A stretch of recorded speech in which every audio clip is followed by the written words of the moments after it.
एक सुनसान द्वीप की ठंडी पहाड़ियों पर जिलिन डेरा डालने के लिए एक सुरक्षित जगह ढूंढने की कोशिश कर रहा है। वह मीलों तक चलता है जब तक कि वह फिसलकर एक ठंडी नदी में नहीं गिर जाता, लेकिन थोड़ी देर तक बहने के बाद वो बाहर निकलने और अपनी यात्रा जारी रखने में कामयाब हो जाता है। जब वो बहुत थक जाता है और आगे नहीं बढ़ पाता तो वह एक बड़ी चट्टान के सहारे रुक जाता है, खाने के लिए एक फूल तोड़ता है और सोचने लगता है कि ये सब कैसे शुरू हुआ। जिलिन 6 लोगों की हत्या के लिए आजीवन कारावास की सजा काट रहा है जब एक दोपहर उसे जेल गवर्नर के पास ले जाया जाता है, जो उससे पूछता है कि वह क्या सपने देखता है। वह अकेला नहीं है जो इससे गुजर रहा है, उसके कई साथी कैदियों को भी गवर्नर के कार्यालय में बुलाया जा रहा है और उनसे वही सवाल पूछा जा रहा है। मोरिया कहता है कि वह समुद्र देखना चाहता है, याकुत चीन के खिलाफ युद्ध देखना चाहता है। ओबेजियन का बोलेगा नहीं, ओबेजियन इस जेल में काम करना और गवर्नर बनना चाहता है। तोलिया अंतरिक्ष स्टेशन की प्रगति का पालन करना चाहता है और सिपा फिर से महिलाओं को देखना चाहता है, लेकिन जिलिन का जवाब कभी नहीं दिखाया जाता है। गवर्नर उन्हें बताता है कि उन्हें एक दंड कॉलोनी में स्थानांतरित करने के लिए चुना गया है और कुछ समय बाद सभी कैदियों को एक जहाज पर चढ़ा दिया जाता है। वास्तविक जेल की तरह कैदियों को समूहों में विभाजित किया जाता है और कोठरियों में डाल दिया जाता है। हालांकि ओबेजियन बॉस की तरह व्यवहार करता है और यहाँ तक कि अपनी बिस्तर लेने के लिए एक आदमी को मार डालता है। जब आखिरकार हैच बंद हो जाता है और नाव रवाना होती है तो कैदी घबरा जाते हैं, ये सोचते हुए कि ये सब उन्हें समुद्र में मरने देने का एक चाल है। जैसे ही आदमी हिंसक होने लगते हैं, जिलिन को जेल में सिपा के साथ हुई बातचीत याद आती है। सिपा को कुछ गंभीर मानसिक समस्याएं हैं और वो हमेशा दीवार पर चित्र बनाता और बकवास बातें करता था, लेकिन उस दिन उसने स्वर्ग और नरक में कोई सीट नहीं बची होने और उनके जैसे लोगों के लिए एक तीसरा परगेटरी जैसा स्थान तैयार किए जाने का उल्लेख किया था। जिलिन ने तब सोचा था कि यह उसकी सामान्य बकवास है, लेकिन अब उसे इसके फायदे दिखने लगे हैं। थोड़ी देर बाद सब शांत हो जाते हैं और यात्रा को बातचीत और खाने में बिताने की कोशिश करते हैं, लेकिन यात्रा के बीच में एक गिरोह एक कोठरी से भाग जाता है अपने साथी की तलाश में। ओबेजियन पहले बातचीत करने का नाटक करता है, केवल उसी आदमी को मारने के लिए जिसे वे ढूंढ रहे हैं, जिससे दंगा शुरू हो जाता है। दोनों तरफ के कैदी सलाखों के माध्यम से एक दूसरे को मारने लगते हैं, सिवाय स्टेरी के, एक बूढ़ा आदमी जो प्रार्थना करता रहता है। हालांकि लड़ाई ज्यादा देर तक नहीं चलती। गार्ड जल्दी से पहुंचते हैं और चेतावनी की गोली से उन्हें रोकने के बाद वे सभी को बेहोश करने के लिए एक स्लीपिंग गैस ग्रेनेड फेंक देते हैं। आखिरकार वे एक सुनसान द्वीप पर पहुंचते हैं जहां कैदियों को क्रमांकित हथकड़ियों में डाल दिया जाता है और समुद्र तट पर छोड़ दिया जाता है ताकि वे सुन सकें कि टेरा नोवा परियोजना के प्रमुख श्री ओलाफसन और मार्ता को क्या कहना है। चूंकि सभी देशों में मृत्युदंड गैरकानूनी हो गया है, इसलिए इतनी बड़ी संख्या में अपराधियों को रखने के लिए जेलों में जगह कम पड़ गई है। यही कारण है कि रूसी सरकार ने इस परियोजना को शुरू करने के लिए ये भूमि की पेशकश की है, जिसे कुछ अंतर्राष्ट्रीय संगठनों द्वारा वित्त पोषित किया गया है। आज से कैदी उनकी सुरक्षा के तहत रहने वाले उपनिवेशवादी हैं और जीवित रहने के लिए उन्हें जो कुछ भी चाहिए वह प्रदान किया जा रहा है, जिसमें 3 महीने तक चलने वाला भोजन भी शामिल है। एक उपग्रह उन सभी पर हर समय नजर रखेगा और आसपास कुछ संचार बुआ भी है। उनके पास उनमें से एक तक नाव लेने और लाल बटन दबाकर अपनी जरूरतें बताने की संभावना है। यदि हरी बत्ती दिखाई देती है तो इसका मतलब है कि अनुरोध स्वीकार कर लिया गया है।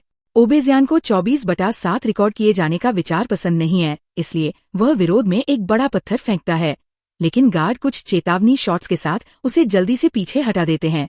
मार्ता स्पष्ट करती है कि बुआ का उपयोग परियोजना छोड़ने के लिए कहने के लिए भी किया जा सकता है, अपना नाम और छोड़ने का कारण बताकर। यदि वे ऐसा करते हैं तो उन्हें वापस जेल भेज दिया जाएगा। बुआ को समुद्र पर रखने के बजाय समुद्र तट पर रखने से वे ये सुनिश्चित करते हैं कि नाव पर चढ़ने का जोखिम उठाने से पहले निर्णय पर 2 बार सोचा जाए। जाने से पहले गार्ड रेत पर चाबियों का एक गुच्छा गिरा देते हैं, ये समझाते हुए कि वे उनकी हथकड़ियों से मेल खाने के लिए क्रमांकित हैं। कैदी उनकी ओर दौड़ते हैं और उनके लिए लड़ने लगते हैं, जबकि जिलिन और सिपा सुरक्षित रूप से पीछे रहते हैं, केवल उन चाबियों को उठाते हैं जिन्हें दूसरे गिराते हैं। स्टेरी भी पीछे रहने और यह देखने का फैसला करता है कि कैसे एक गिरोह चाबियों के चारों ओर एक रेखा बनाता है ताकि अपने प्रतिद्वंद्वियों को बाहर रखा जा सके, और एक समूह गार्ड द्वारा छोड़े गए बक्सों में हथियार लेने और भीड़ पर हमला करने के लिए जाता है। आखिरकार अली का गिरोह स्थिति पर नियंत्रण कर लेता है। अली अपने और स्टेरी के लिए एक जैकेट और अच्छे जूते लेता है, इससे पहले कि वह नाव पर भेजने के लिए एक आदमी को चुने, लेकिन जैसे ही वह किसी को पकड़ता है समूह हमला करने का मौका लेता है और लड़ाई फिर से शुरू हो जाती है। लड़ाई में दर्जनों आदमी मर जाते हैं। मोर्याक एक पत्थर से अली को मार डालता है। ओबेज़ियान भी एक पत्थर से स्टेरी को मार डालता है और 3 आदमी जो बुआ तक पहुंचने के लिए एक नाव पर चढ़ते हैं, समुद्र में गिर जाते हैं और डूब जाते हैं। सभी बचे हुए कैदी गोदाम में जाते हैं और आपूर्ति वितरित करना शुरू कर देते हैं और ओबेज़ियान पाए गए औजारों का फायदा उठाकर जबरदस्ती अपनी हथकड़ियां खोल लेता है। ज़िलिन एक बैग में ढेर सारी आपूर्ति पैक करता है और एक जैकेट लेता है, जबकि सिपा को ये कहते हुए सुनता है कि भोजन 3 महीने तक नहीं चलेगा। फिर वह अपने दम पर जीवित रहने और उम्मीद है कि द्वीप से बाहर निकलने का रास्ता खोजने के लिए उस क्षेत्र को छोड़ देता है, जिससे कहानी की शुरुआत में वापस आ जाते हैं। ज़िलिन द्वीप का पता लगाता है जब तक कि उसे बिना बर्फ वाला क्षेत्र और एक चट्टानी संरचना नहीं मिल जाती जो कुछ आश्रय प्रदान करेगी। इसलिए वह अपनी जेल की वर्दी में छिपी हुई अपनी परिवार की एक तस्वीर को देखते हुए वहां बैठने का फैसला करता है। वह उन्हें बहुत याद करता है और आंखों में आंसू लिए सो जाता है। कुछ समय बाद वह कुछ चीखने की आवाज सुनकर जाग जाता है। पता चलता है कि आपूर्ति चूहों से भरी हुई थी और वे अब उसके भोजन और बैग को खा रहे हैं। जब बारिश शुरू होती है तो ज़िलिन एक चट्टान के नीचे आश्रय ढूंढता है और सो जाता है। उस चट्टानी संरचना के पास जो उसने पहले देखी थी, वह गर्मी के लिए आग जलाता है और कुछ पानी गर्म करता है। बारिश रुकने के बाद वह एक पक्षी पकड़ता है और उसे आग पर भूनता है। तभी सिपा उसे ढूंढ लेता है।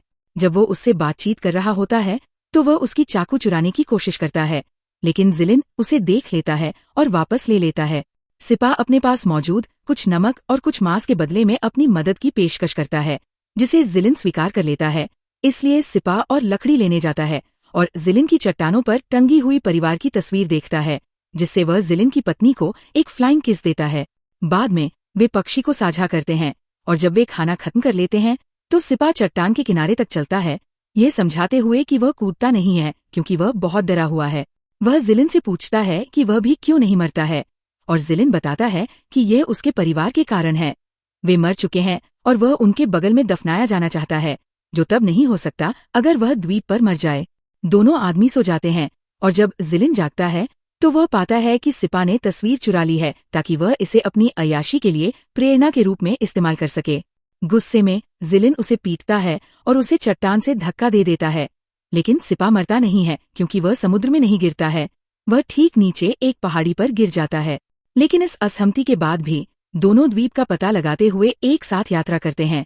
सिपा पानी में पाए जाने वाले कचरे से आसानी से खुद का मनोरंजन करता है, जबकि ज़िलिन मछली पकड़ने की कोशिश करता है। लेकिन पानी में उन्हें एकमात्र जीवित प्राणी एक प्रकार का जलीय सेंटीपीड मिलता है, जो सिपा को डरा देता है। आसपास देखते हुए ज़िलिन चट्टानों के बीच अचानक एक सीप्लेन का हिस्सा देखकर चौंक जाता है। पूरे विमान को खोजने के लिए पहाड़ी पर थोड़ा और ऊपर जाना पड़ता है, जो उसे थोड़ी उम्मीद देता है क्योंकि वह एक पायलट हुआ करता था और उसे उड़ाने में सक्षम होगा। हालांकि इसे हिलाने के लिए 2 आदमी पर्याप्त नहीं हैं, इसलिए फिलहाल वे अपने आश्रय में वापस चले जाते हैं। ज़िलिन गोदाम से ली गई कुछ माचिसों से आग जलाता है, लेकिन उनमें कुछ ऐसा है जो बहुत जहरीला धुआं पैदा करता है। वह आग से दूर हट जाता है और सो रहे सिपा को अपने साथ खींच लेता है, जो पहले जागता नहीं है। ज़िलिन के कुछ हिलाने के बाद आखिरकार उसे होश आता है, लेकिन उसका मुंह केवल बकवास बकता रहता है और ज़िलिन को एहसास होता है कि ठंड उन्हें किसी भी मिनट मार डालेगी। दोनों आदमी वापस बेस पर जाने और देखने का फैसला करते हैं कि क्या वे कुछ कोयला चुरा सकते हैं। बेस पर वापस सभी के लिए जीवन आसान नहीं रहा है। ओबेज़ियान और उसका गिरोह नियंत्रण में है और आपूर्ति साझा करते हुए एक नियमित दिनचर्या बनाए हुए है और ओबेज़ियान उनसे उसे गवर्नर कहने के लिए भी कहता है। लेकिन वे अपनी टीम में नहीं रहने वाले किसी भी व्यक्ति को बैरकों के अंदर रखते हैं। वे केवल उन्हें एक संलग्न क्षेत्र में टहलने के लिए बाहर आने की अनुमति देते हैं, वास्तविक जेलों के समान, जबकि एस्टोनेट्स वॉच टावर से उन पर चिल्लाता है। जब उन्हें वापस भेजा जाता है तो उन्हें दौड़ना पड़ता है क्योंकि जो भी आखिरी होता है उसे बाद में भोजन के रूप में इस्तेमाल करने के लिए मार दिया जाता है। ज़िलिन और सिपा कोयला बॉक्स तक पहुंचने और आग के अवशेष खोजने में कामयाब होते हैं। इतनी देर तक चलने के बाद वे लगभग जम रहे हैं, इसलिए वे आग के पास लेटने और सो जाने से खुद को रोक नहीं पाते। लेकिन सिपा जल्दी उठ जाता है जब उसे कुछ शोर सुनाई देता है। गिरोह अपने नवीनतम कैदी को भूनने के लिए आ रहा है। वह एक चट्टान के पीछे छिपने के लिए भागता है, लेकिन ज़िलिन अभी भी बाहर है, इसलिए वह उसे बचाने के लिए वापस आता है। लेकिन वो काफी तेज नहीं है और ओबेजियान के आदमी उन्हें ढूंढ लेते हैं और पकड़ लेते हैं। दोनों को वापस बेस पर ले जाया जाता है, जहां ओबेजियान ये तय करने की कोशिश करता है कि आगमन पर आपूर्ति लेकर भाग जाने के लिए उनकी सजा क्या होगी। याकुत उन्हें याद दिलाने की कोशिश करता है कि जहाज की लड़ाई के दौरान वे उनके साथ थे, जिससे एस्टोनिट्स उसे दखल देने की कोशिश करने के लिए अपमानित करता है। याकुत जवाब में उसे मारता है और इससे पूरा गिरोह बदला लेने के लिए उस पर हमला करता है, जिससे याकुत को जिलिन और सिपा के साथ बैरकों में जगह मिलती है। वे थोड़ी देर इधर उधर घूमते हैं और जब एस्टोनिट्स वापस लौटने का समय होने की घोषणा करता है तो जिलिन पीछे रह जाता है, लेकिन सिपा उससे वापस आता है और उसे अपने साथ अंदर खींच लेता है। वे केवल ये देख सकते हैं कि आखिरी खड़े आदमी को पकड़ लिया जाता है और एक खंभे से बांध दिया जाता है, अपनी आखिरी इच्छा के रूप में कुछ पानी की भीख मांगते हुए। इसलिए सिपा उस पर दया करता है और मारे जाने से पहले उसके होठों तक एक कप लाता है।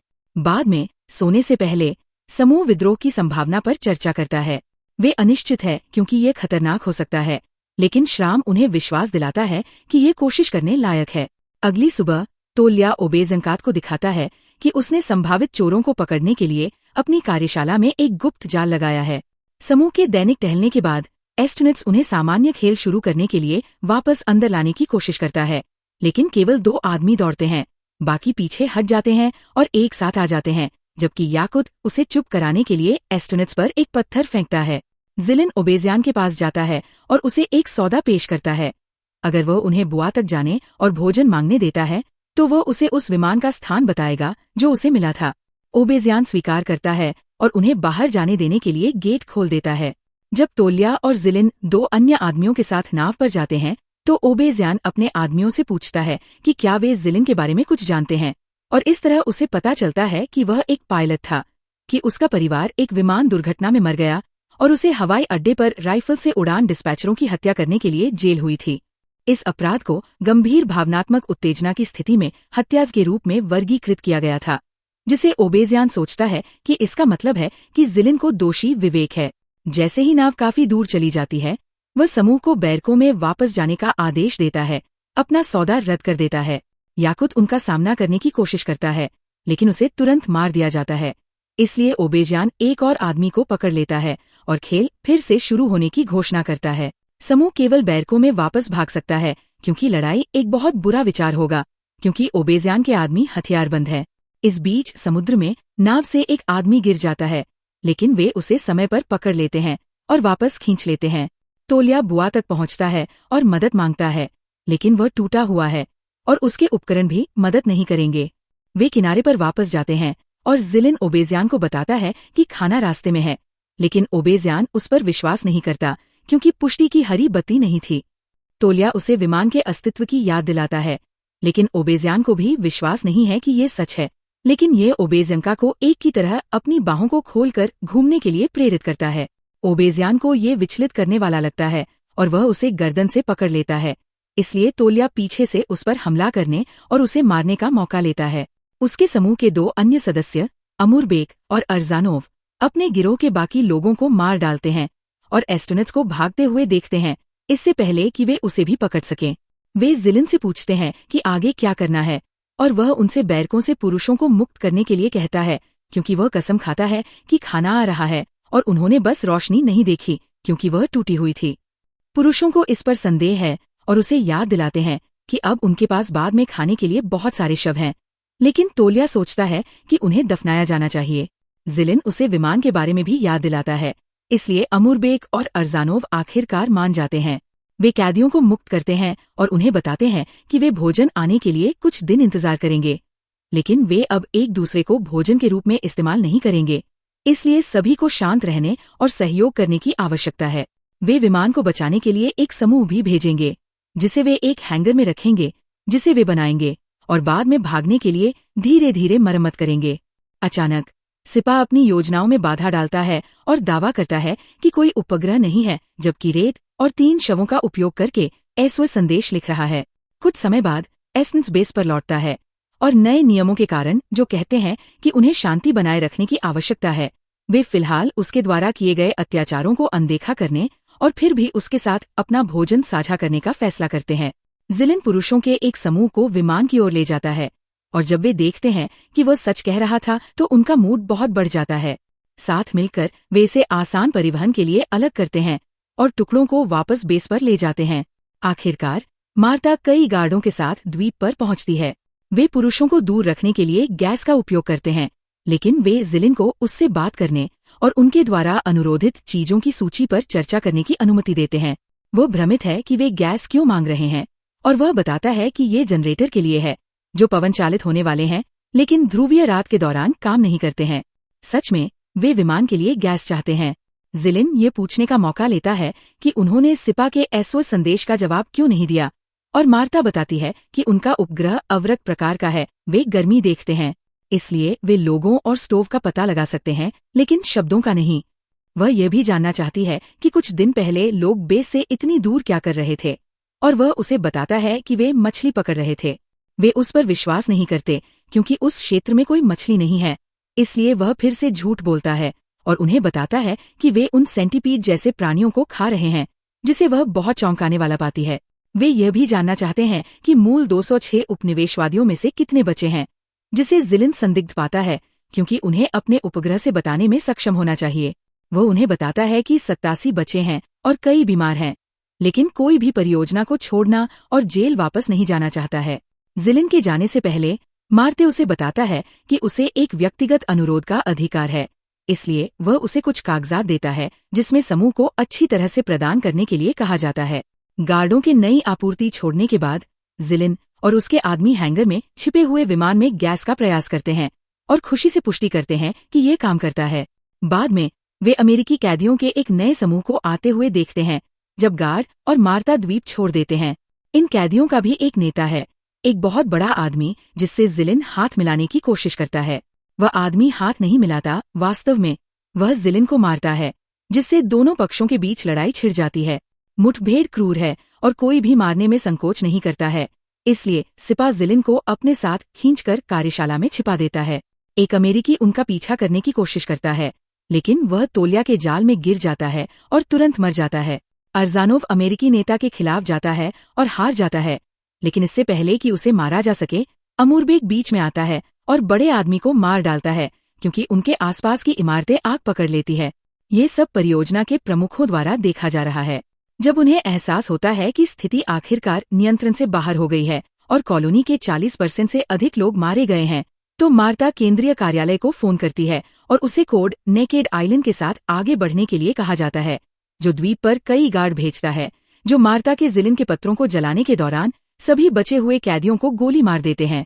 सौभाग्य से कुछ आदमी अभी भी जीवित हैं क्योंकि वे पहाड़ों या हैंगर में छिपे हुए थे। जिलिन, सिपा, अर्जानोव और तोलिया साथ मिलकर वे विमान को बाहर धकेलते हैं, लेकिन जब वे उस पर सवार होने वाले होते हैं तो सिपा उन्हें अलविदा कहता है और पहाड़ियों की ओर भागता है ताकि वो समुद्र में कूद सके। अब डर नहीं रहा।